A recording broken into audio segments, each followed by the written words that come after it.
Атамбаев шайлоого Тулеевден 500 000 доллар алганбы? Кыргызстандын экс-президенти Алмазбек Атамбаев шайлоо компаниясынан Нариман Тулеевден 500 000 доллар алган. Бул тууралуу Тулеевдин кызы бүгүн Атамбаевдин кол тийбестигин караган депутаттык комиссиянын жыйынында билдирди. Назгүл Тулеева атасынын кайрылуусун депутаттарга окуп берди. Канатбек Исаев бир нече жолу Атамбаев мультимиллионер болуп кеткендигин айтты. Исаевдин сөздөрүн мен дагы тастыктайм. Атамбаев менден шайлоого карызга 500 000 доллар алган. Ал президент болуп келгенден кийин акчамды кайтарып берүүнү сурагандан кийин ал мага болгон мамилесин өзгөрттү. Мен Атамбаевга бир нече жолу жардам берип келгем. Анын 2010 жылга чейин байлыгы жок болчу. Атамбаев мени саясатчы, ишкер катары жок кылгысы келген деп билдирген Тулеев. Биздин мүлкүбүздү Атамбаев мыйзамсыз конфискация кылган. Бизде Атамбаев башында турган туруктуу кылмыштуу топ болгон деп айтты Тулеев. Маалымат булагы Назар Мускеji.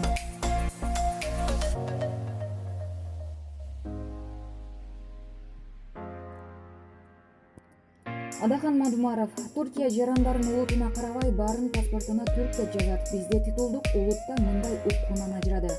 Кечээ 17-июнда Бишкекте Бүтүн Кыргызстан саясий партиясынын төрагасы Адахан Мадумаров партиянын жана мен макул эмесмин кыймылынын активисттери менен жолугушуп, партия менен кыймылды бириктирүү демилгелери сунушталып жатканын, аны өзү да колдоону чечерин билдирди. 2017 жылы түзүлгөн мен макул эмесмин кыймылы 7 талап менен чыккан ал талаптардын баары бүгүндө актуалдуу бойдон калууда. Бирок биз 300 000 кол топтой алган жокпуз. Эгер биз 300 000 кол топтосок, анда талаптарыбызды расмий түрдө сунуштамакпыз.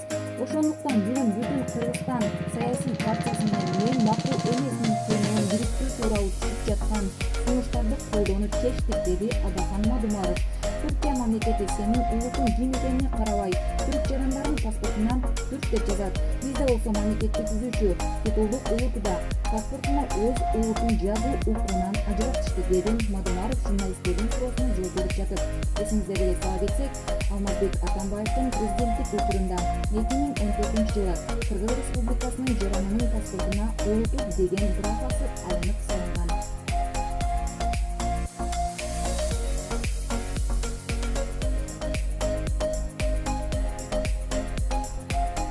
Бекназаров эмне себептен Атамбаевди жактап калган? Бир позицияны карманбаган, ким жигит ыргытса ошонун алдына жантыгына жата калган Азимбек Бекназаров кече күнү экс-президент Алмазбек Атамбаевдин кол тийбестиги боюнча басмасыз жыйын өткөрүп, депутаттык комиссия калыс чечим чыгарышынан күмөн санап жатканын билдирди.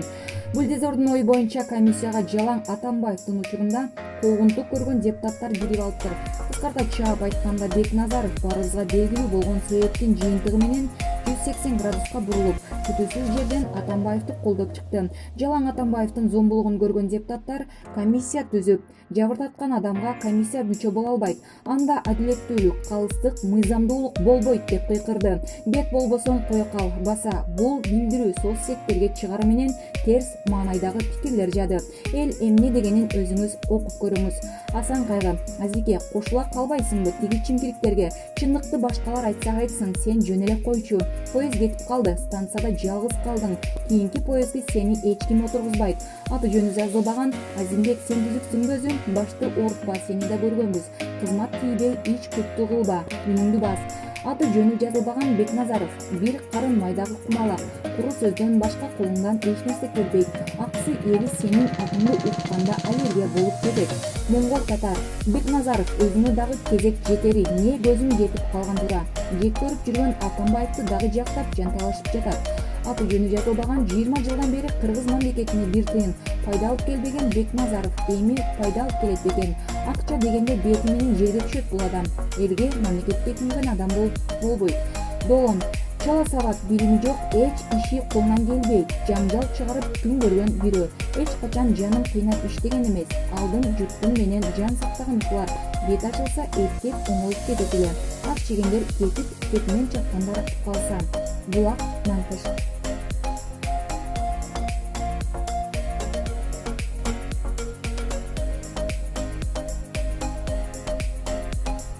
Бишкек Шанхай кызматташтык уюму саммитин өткөрүүгө канча акча каражат коротду? 13-14 июнь күндөрү Бишкек шаарында өткөн Шанхай кызматташтык уюму саммитинде шаардык кызматтан 73 миллион 676 миң сом сарпталган. Бул тууралуу жыйында кала башчысы Азиз Сурахматов айтты.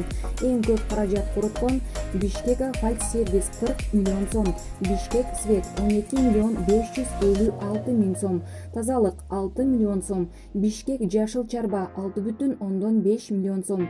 Мындан тышкары райондук администрацияларга дагы акча каражаттар бөлүнгөн. Ленин акимиятына 2 миллион сом, Октябрь администрациясына 1 миллион 334 миң сом, 1 май районунан 3 миллион 675 миң сом, Свердловко 686 миң сом. Эске салсак, Шанхай кызматташтык уюмунун Бишкекте өткөн саммитинде 21 документке кол коюлду. Отурумга Шанхай кызматташтык уюмуга мүчө 8 өлкөнүн башчысы, 4 байкоочу өлкөнүн президенти катышты. Маалымат булагы апрель келе.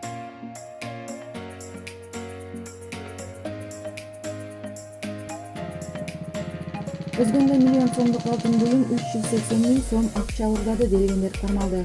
Кылмышка шектүүлөрдүн буга чейин дагы сот жоопкерчилигине тартылганы айтылды. Өзгөн шаарында тургундун үйүнөн 380 миң накталай акча менен 1 миллион сомдук алтын буюм уурдоого шектелип 5 киши кармалды. Бул тууралуу Спутник Кыргызстан агенттигине облустук милициянын маалымат катчысы Жеңиш Ашырбаев билдирди. Анын айтымында окуя үстүбүздөгү жылдын 28 мартында болгон. Өзгөн шаарынын 51 жаштагы тургуну милицияга арыз менен кайрылган. Криминалдык милиция кызматкерлеринин ыкчам иш-аракети менен шектүү катары 5 адам кармалды. Өзбекстандын 59 жаштагы, Жалал-Абад облусунун 24 жаштагы 2 тургуну, ошондой эле Өзгөн районунун 47 жана 43 жаштагы 2 жашоочусу оорулукка шектелүүдө, деди Ашырбаев.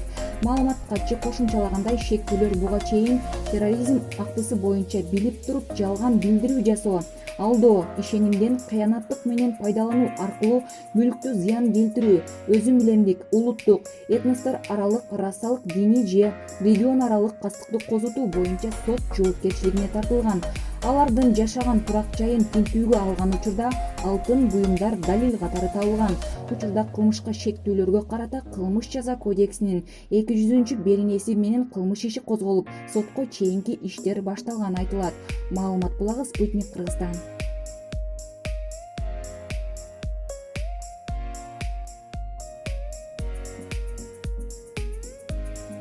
Кызганычтан улам кылмышка барган Тоң районунда жергиликтүү тургун өз аялын атып өлтүрдү. Ысык көлдүн Тоң районунда жергиликтүү тургун өз аялын атып өлтүрдү. Бул тууралуу облустук ички иштер башкармалыгынан билдирди. Маалыматка караганда 17 июнь күнү болжол менен саат 4:00 чамаларында Тоң райондук ички иштер бөлүмүнүн нөөмөт кызматына 16 июнь күнү Тоң районунун 9 булак айылынын 27 жаштагы тургуну Көлтөр айыл аймагына тиешелүү Сырт өрөөнүнүн Кара Саз тилкесинде мылтык менен атынып алып каза болгондугу жөнүндө кабар түшкөн. Аталган маалымат Тоң райондук ички иштер башкармалыгынын кылмыштардын жана жоруктардын бирдиктүү рейстерине катталып, болгон окуянын жагдайларын аныктоо үчүн милициянын тергөө ыкчам тобу жиберилген. Окуя болгон жерде жүргүзүлгөн тергөө ыкчам иштеринин натыйжасында 9 булак айылынын 29 жаштагы тургуну өзүнүн жубайы менен элдин малын багып келүү үчүн жогорудагы жайлоодо убактылуу жашап жүрүшкөн. 16 июнь күнү кызганычтан улам жубайлардын ортосунда чыр-чатак чыгып, үйөсү мыйзамсыз жана эч бир уруксат кагазы жок сактап жүргөн сыйсыз мылтыгы менен жубайын оң төшүнүн тышына атып жиберген. Алган жаракатынан улам келин окуя болгон жерден каза болгон. Аталган окуя боюнча Кыргыз Республикасынын Кылмыш жаза кодексинин 130 адам өлтүрүү беренесинин негизинде сотко чейинки өндүрүшкө алынып, тийиштүү экспертизалар дайындалды. Кылмышка далил зат катары ок атуучу курал алынды. Учурда тергөө амалдары жүрүүдө. Маалымат булагы Аргумент KG.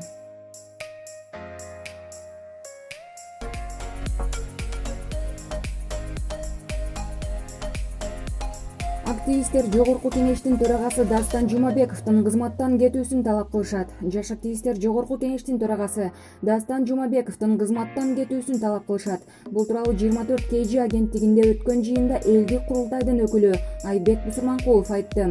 Анын айтымында Жогорку Кеңеш Сооронбай Жээнбековго бийликти бир колго топтоого көмөктөшүүдө. Биринчиден, алар президенттин сөзүнө макул болуп, өкмөттүн отчетун жактырышты. Экинчиден, жакында эле Дастан Жумабеков өз сөзүндө парламент президенттин аппаратынын өтүнүчү менен Кыргыз Республикасынын президентинин ишмердигинин кепилдиги тууралуу мыйзамга өзгөртүүнү кабыл алгандыгын айтты. Ал, эгер кабыл албагыла деп суранышса, биз кабыл албайт элек деди. Бул уят. Ал кызматтан кетиши керек, деди Айбек Бусурманкулов. Андан сырткары жаш активист элдик курултай референдум өткөрүү боюнча кол топтолуп жатканын кошумчалады. Биз кол топтоп парламентке сунуштайбыз. Эгер депутаттар биздин конституцияга өзгөртүү киргизүү боюнча сунушту колдоп, референдум менен макул болгосо, анда депутаттарды таркатуу иши башталат. Күзүндө эл көтөрүлүп чыгат, дейт ал.